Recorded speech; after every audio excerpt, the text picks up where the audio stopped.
장롱 서랍을 열었을 때 나는 그 자리에 굳어버렸습니다. 통장이 없었습니다. 도장도 없었습니다. 30년을 그 자리에 있던 것들이 마치 처음부터 없었던 것처럼 사라져 있었습니다. 나는 한참을 그 빈 서랍을 들여다봤습니다. 손이 떨렸습니다. 아니, 정확히는 손이 떨리는 줄도 몰랐습니다. 몸이 먼저 알아챈 거죠. 무언가 잘못됐다는 걸. 부엌에서는 며느리가 설거지를 하고 있었습니다. 물소리가 들렸습니다. 찰랑찰랑 그릇 부딪히는 소리. 평범한 소리였는데 그날따라 그 소리가 이상하게 멀게 들렸습니다. 나는 서랍을 닫았습니다. 아무렇지 않은 척 아직은 아무것도 묻지 않기로 했습니다.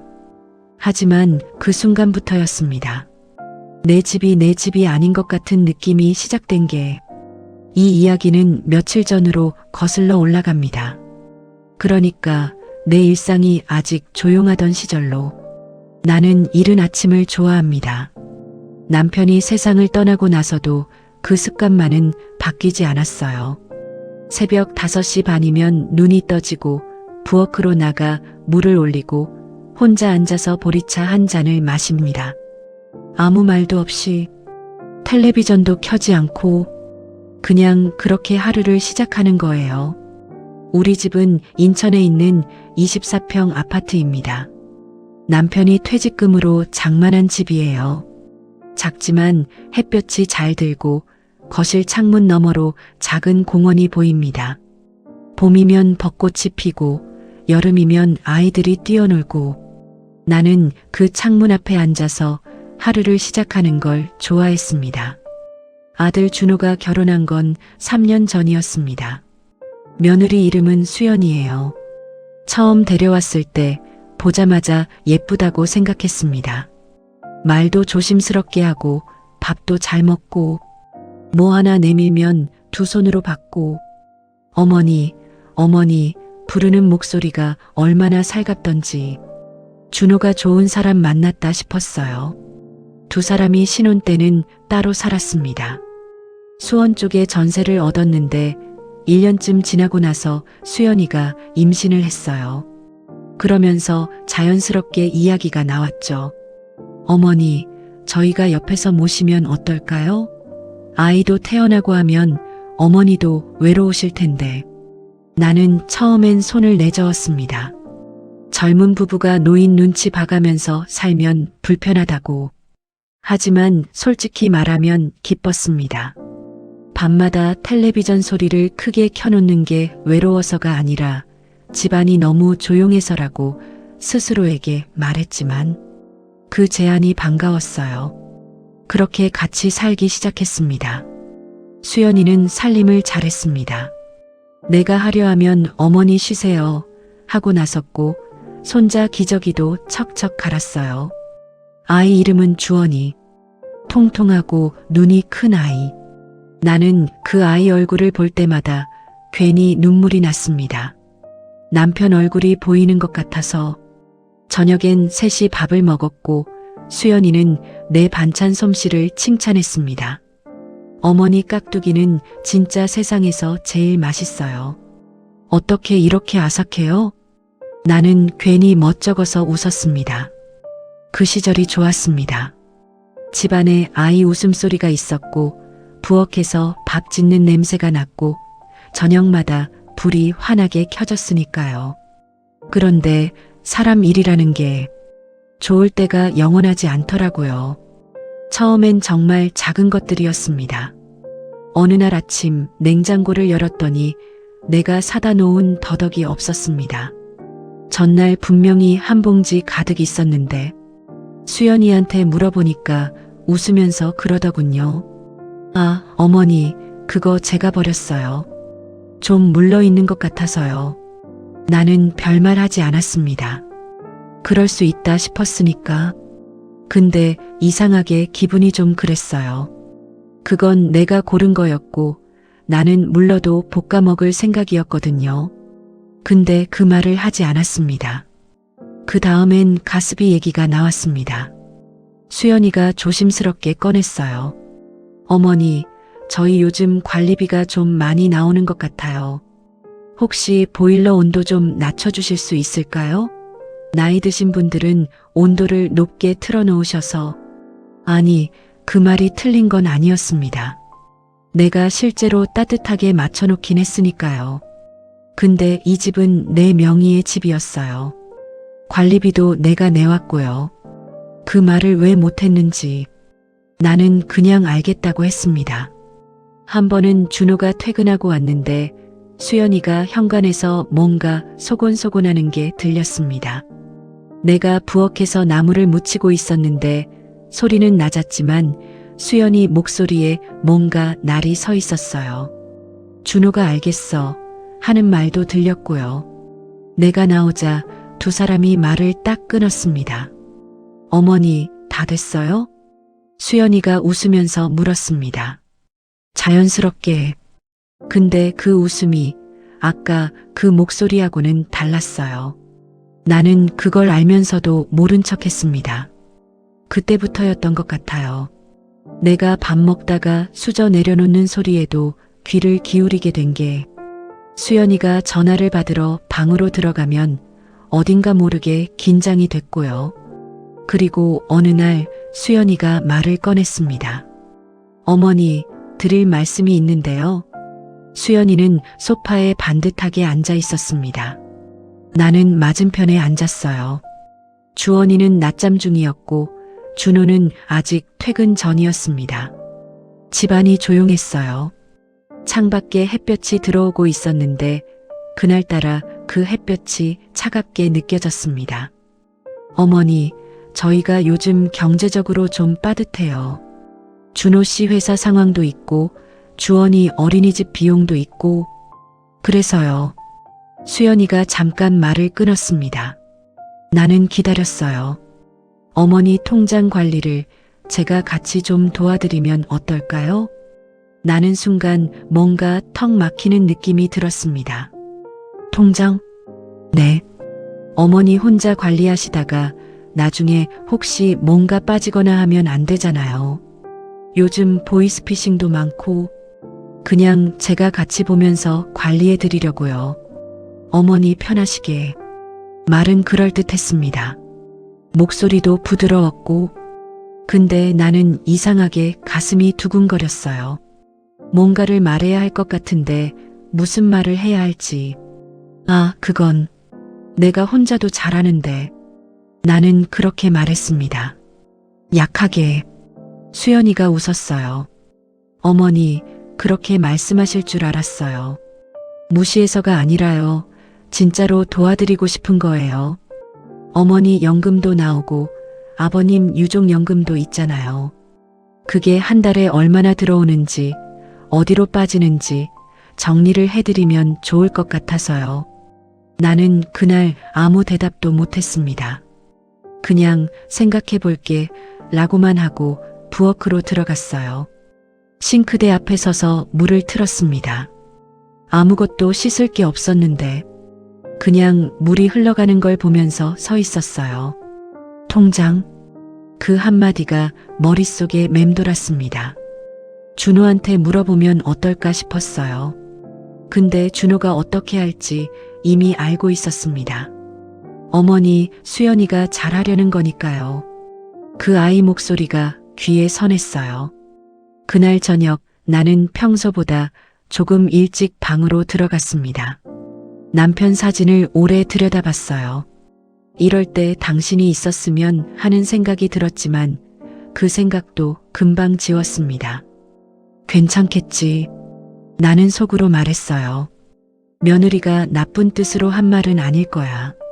그런데 그로부터 사흘 뒤였습니다. 수연이가 다시 말을 꺼낸 건 어머니, 카드 좀 주실 수 있어요? 아침 식사를 막 끝낸 직후였습니다. 카드? 네, 마트 가려고요. 장 봐올게요. 어머니 카드로 긁으면 어머니 포인트도 쌓이고 그 말이 이상하지 않아 카드를 내줬어요. 그날 수연이는 30만 원어치 장을 봐왔습니다. 영수증을 주긴 했어요. 근데 그 안에 내가 필요 없는 것들도 많았습니다. 고급 올리브 오일, 아이 간식, 며느리 화장품 등등. 신경 쓰이긴 했지만 함께 사는 마당에 나는 아무 말 안 했어요. 그 다음 주엔 수연이가 말했습니다. 어머니, 드릴 말씀이 있어요.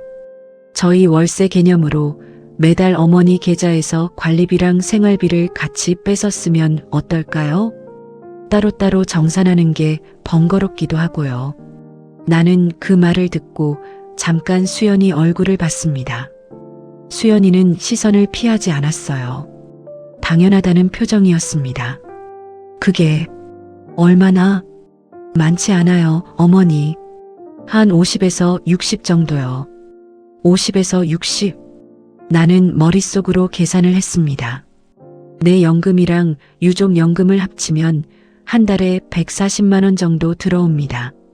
거기서 60을 빼면 80이 남는데 내 병원비에 약값에. 나는 그 숫자를 생각하면서 뭔가 조금 어지러웠습니다. 수연아, 그건 좀. 어머니, 저도 주원이 키우면서 일도 못하고 있잖아요. 준호 씨 혼자 버는데 진짜 빠듯해요. 어머니도 여기 같이 사시니까 생활비는 같이 내시는 게 맞지 않을까요? 틀린 말은 아니었습니다. 나는 이 집 주인이었지만 같이 사는 건 사실이었으니까. 그렇게 그달부터 수연이가 자동이체를 설정했습니다. 내가 직접 하게 해달라고 했더니 어머니 스마트폰으로 하는 거 어려우시잖아요. 제가 해드릴게요 했습니다. 어느새 내 통장의 비밀번호를 수연이가 알고 있었습니다. 나는 그게 언제부터였는지 정확히 기억하지 못합니다. 물이 스며들듯이 조금씩이었으니까. 그러던 어느 날이었습니다. 내가 약국에 가려고 지갑을 열었더니 카드가 없었습니다. 수연이가 어제 쓰고 아직 돌려주지 않은 거였어요. 나는 현금을 꺼내면서 생각했습니다. 나는 지금 내 집에서 내 돈으로 왜 이렇게 불편한 걸까? 그날 처음으로 눈물이 날 뻔했습니다. 참았어요.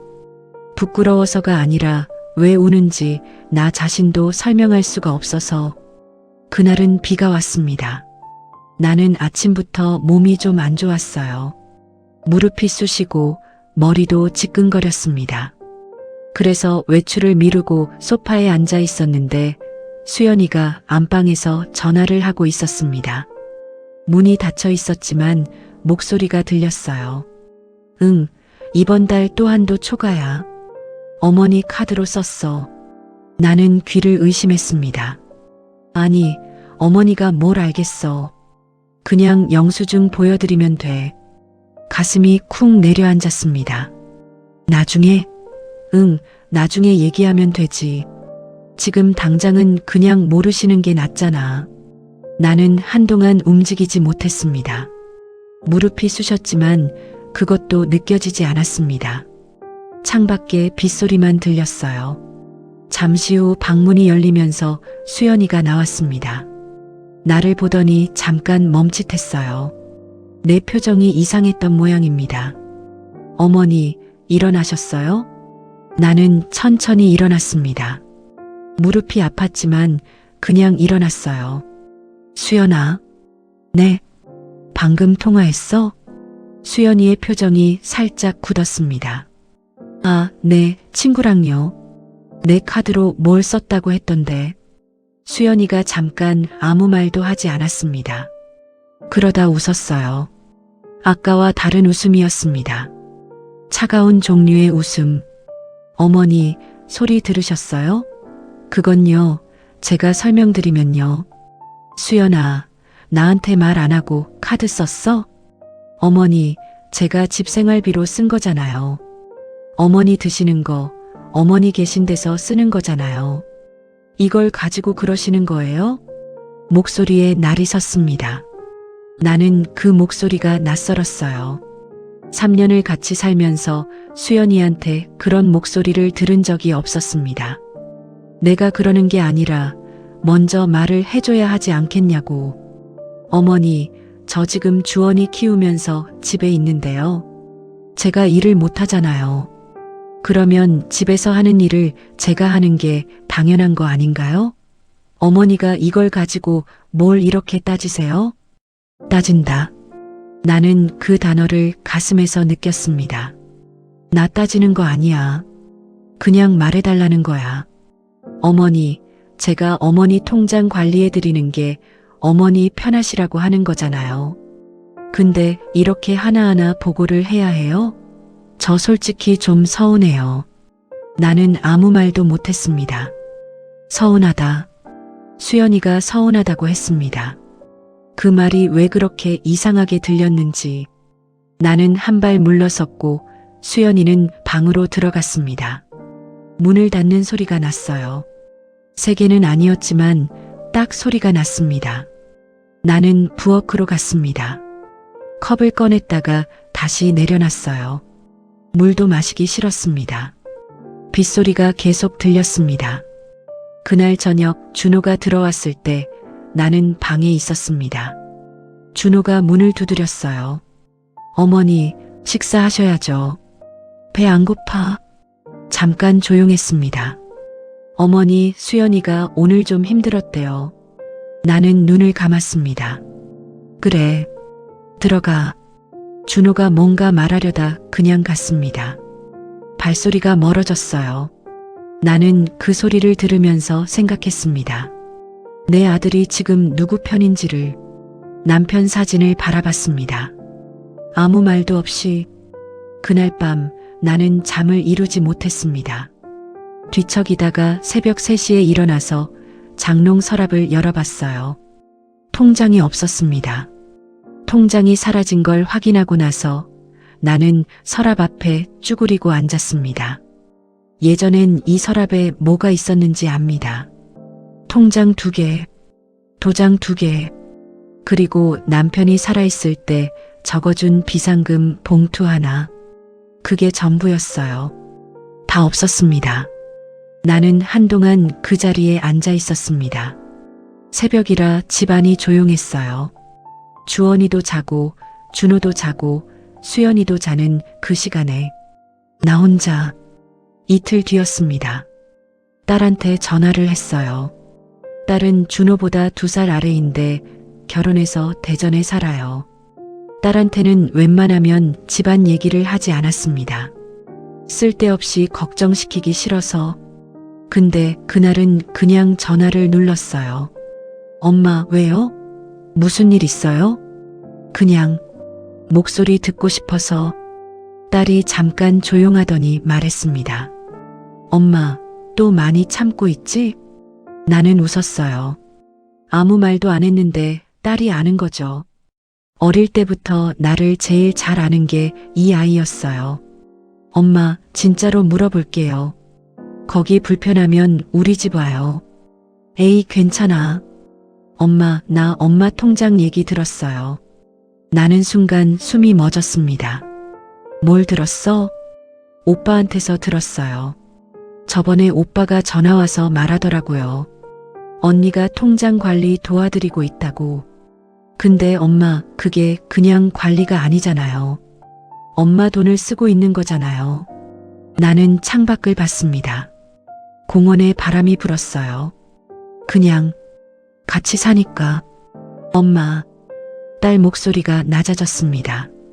오빠 회사 지금 안 좋은 거 알죠? 구조조정 얘기 나오고 있다는 거. 나는 그걸 몰랐습니다. 오빠가 말 안 했어요? 저한테는 그냥 넘어가듯이 말했는데 아마 언니가 그것 때문에 더 불안한 거 아닐까요? 그리고 엄마, 저 언니 친정 쪽도 좀 들었는데요. 거기도 요즘 상황이 좋지 않다고. 나는 전화기를 들고 부엌 창가에 기댔습니다. 모든 게 조금씩 맞춰지는 느낌이었어요. 수연이 처음 통장 얘기를 꺼냈을 때 그게 갑작스러운 게 아니었던 거죠. 무언가를 미리 생각해 온 사람의 말이었던 거예요. 엄마, 통장 지금 어딨어요? 나는 대답하지 못했습니다. 엄마, 나도 몰라. 전화기 너머에서 딸이 숨을 들이쉬는 소리가 들렸어요. 그날 오후 나는 혼자 은행에 가봤습니다. 번호표를 뽑고 창구 직원 앞에 앉았습니다. 고객님, 이 계좌에서 지난 2달 사이에 출금이 좀 많이 있었네요. 직원이 모니터를 보면서 말했어요. 나는 그 말을 들으면서 손을 무릎 위에 내려놨습니다. 손이 떨렸어요. 얼마나요? 직원이 숫자를 보여줬습니다. 나는 그 숫자를 읽었습니다. 읽고 또 읽었어요. 말이 안 나왔습니다. 나는 은행 문을 나오면서 하늘을 봤어요. 구름이 낮게 깔려 있었습니다. 바람이 불었고 가방을 꼭 쥐었습니다. 집으로 돌아가야 했습니다. 그 집으로. 하지만 발이 쉽게 움직이지 않았어요. 나는 공원 벤치에 앉았습니다. 한참을 앉아 있었어요. 사람들이 지나갔습니다. 운동하는 사람들, 강아지를 끌고 나온 사람들, 손잡고 걷는 노부부. 나는 그냥 그걸 봤어요. 아무 생각도 안 하려고 했는데 생각은 자꾸 왔습니다. 수연이가 나쁜 사람일까요? 모르겠습니다. 그게 제일 힘들었어요. 착한 사람이라서 더 무서운 건지 아니면 처음부터 모른 게 있는 건지. 준호가 왜 아무 말도 안 했을까요? 그것도 모르겠어요. 내 아들이 몰랐는지 알면서도 말을 못했는지. 나는 남편 생각을 했습니다. 이 사람이 살아있었다면 이렇게 됐을까요? 아니면 나 혼자가 아니라 둘이었다면 이렇게까지 됐을까요? 그 생각을 하다가 비로소 눈물이 났습니다. 공원 벤치에서 혼자서 아무도 없을 때 우는 건 창피한 일이 아니잖아요. 나이 60이 넘어도 그렇게 우는 일이 있더라고요. 한참 울고 나서 손수건으로 눈을 닦았습니다. 주머니에 항상 넣고 다니는 흰 손수건. 남편이 사준 거예요. 이제 닳고 닳아서 얇아졌지만 버릴 수가 없어서. 나는 일어났습니다. 집으로 걸어가면서 생각했어요. 뭘 어떻게 해야 할지 아직 모릅니다. 수연이한테 따질 것인지, 준호한테 먼저 말할 것인지, 아니면 딸을 불러야 하는지 아무것도 결정하지 못했어요. 하지만 한 가지는 알았습니다. 이대로 있으면 안 된다는 것. 현관 앞에 섰습니다. 도어락 버튼에 손을 올렸어요. 비밀번호를 눌렀습니다. 삐소리가 났고 문이 열렸어요. 안에서 주원이 웃음소리가 들렸습니다. 수연이가 아이를 안고 거실에 있었어요. 나를 보고 웃었습니다. 어머니, 다녀오셨어요? 어디 다녀오셨어요? 나는 그 웃음을 봤습니다. 그리고 그냥 웃었어요. 나도 그냥 공원에. 신발을 벗고 들어갔습니다. 주원이가 할머니 하고 팔을 뻗었어요. 나는 아이를 받아 안았습니다. 따뜻했어요. 이 아이는 아무것도 모르죠. 나는 아이 머리에 얼굴을 묻었습니다. 그날 저녁 딸한테서 문자가 왔어요. 엄마, 내가 조만간 올라갈게요. 준호 오빠한테도 연락했어요. 같이 얘기해요. 나는 그 문자를 읽고 폰을 내려놨습니다. 창밖 공원에 가로등이 켜졌어요. 1개, 2개, 3개. 나는 그걸 바라봤습니다. 딸이 오면 우리는 무슨 말을 하게 될까요? 수연이는 뭐라고 할 것이고 준호는 뭐라고 할 것이며 딸은 어디까지 알고 있는 걸까요? 그리고 나는 그 자리에서 무슨 말을 할 수 있을까요?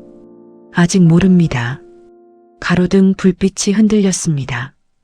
바람이 부는 모양이었습니다. 다음 편에서 계속됩니다.